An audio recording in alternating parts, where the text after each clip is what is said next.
Viva the spirit of Mama Winnie Mandela, viva! The Chief Mourner, His Excellency, the President of the Republic, His Excellency Ramaphosa, the Mandela family, led by Zenani and Zenzi, the grandchildren and the great-grandchildren, Mam Grasa, the heads of states who are present here, Their Excellency Geinkop from Namibia and Sassou Nguesso from the Republic of the Congo, and all former presidents who are present here this morning, and fellow mourners. I'm greatly honored to rise to pay a tribute on behalf of the extended family. Members of the family wish to express their heartfelt grief and sorrow caused by the untimely death of their dear and beloved relative, Mama Winnie Madikizela-Mandela. Her death has left a huge, raw, gaping and painful wound in the hearts of members of her extended family.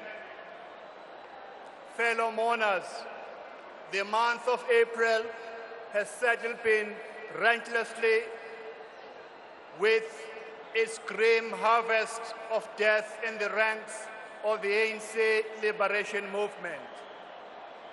Comrade Solomon Mahlangu, a cadre from Konto Wesizwe, was executed by the apartheid government hangman on the 6th of April 1979.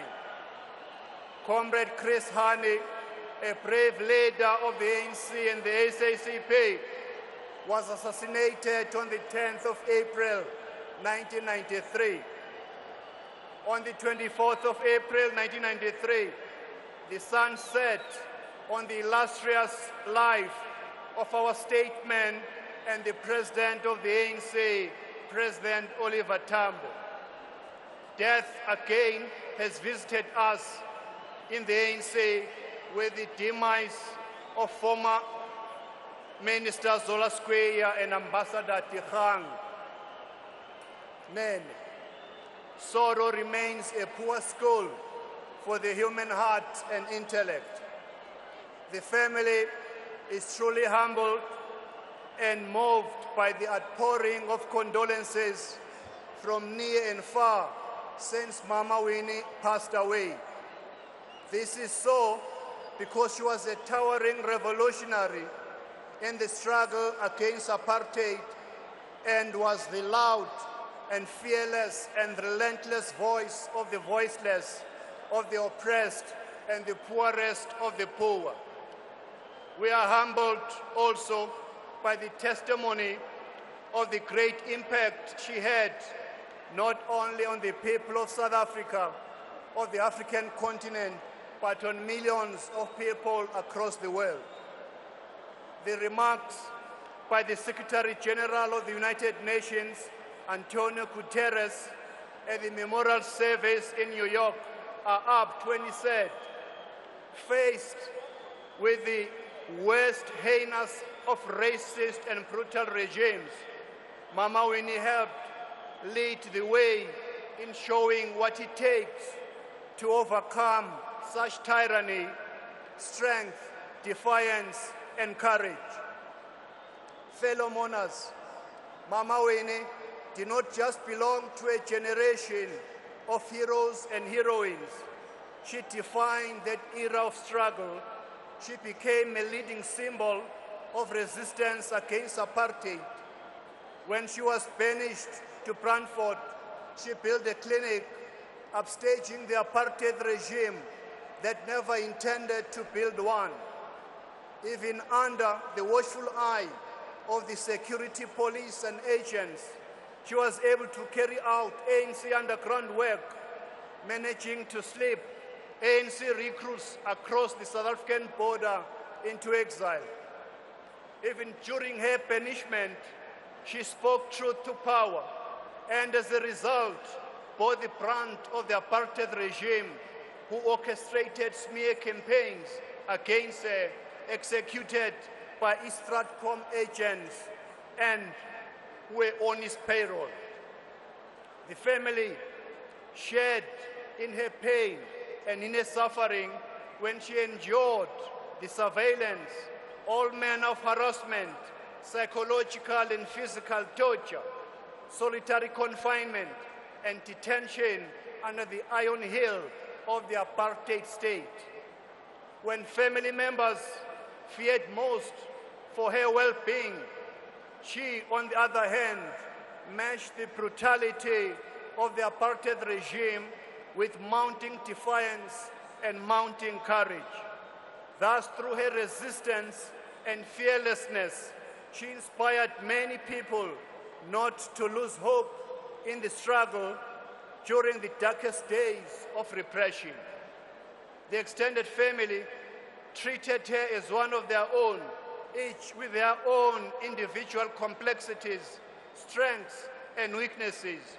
She was a very strong-willed and fearless woman who advocated for women's rights, for justice, and equality for all. As the president of the ANC Women's League, she championed these ideals very strongly. The family wishes to pay homage with fellow mourners that she was a national and international symbol of resistance against the system of apartheid. She left an indelible mark on the family, on the people of South Africa, on the African continent, and the world. Only astronomers know that stars do die. We, the mortal beings, take it for granted that the stars will always be there. The family thought too, but as the news came through on the 2nd of April that Mama Winnie had passed on, the reality of life was laid bare to us that stars do disappear. In spite of all the difficulties in leading a national struggle for freedom, she was a loving mother to her two daughters and by extension to a grandmother and a great-mother.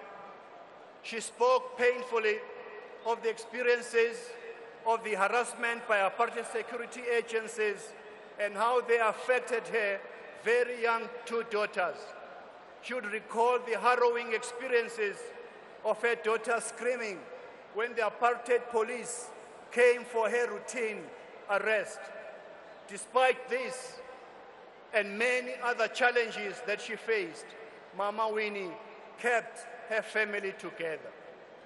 If Mama were to rise for a moment and watch this rainbow nation and the multi-party crowd bidding her farewell, she would smile and, like biblical Paul, declare that she had fought a good fight and she finished her race. Mama Winnie, today we commit your mortal remains into the soil of your forebears. We were strong during the darkest of hours because we stood on your shoulders. We shall remain strong because we stand on the shoulders of your legacy. The people whom you love so much are here today to bid you final farewell. The people whom you relentlessly sought to liberate from poverty, from patriarchy and racism are here to say Aluta Continua. The galaxies above welcome one of the best stars from our world. Farewell, Mama. Lala kahle, Mama wesizwe. Nobanja. Nobanja. Nobanja. Tombi yakwa Madikizela, Gutshana, Papa, Makhalendlovu, Mwanda, Sotho, Sengethwa.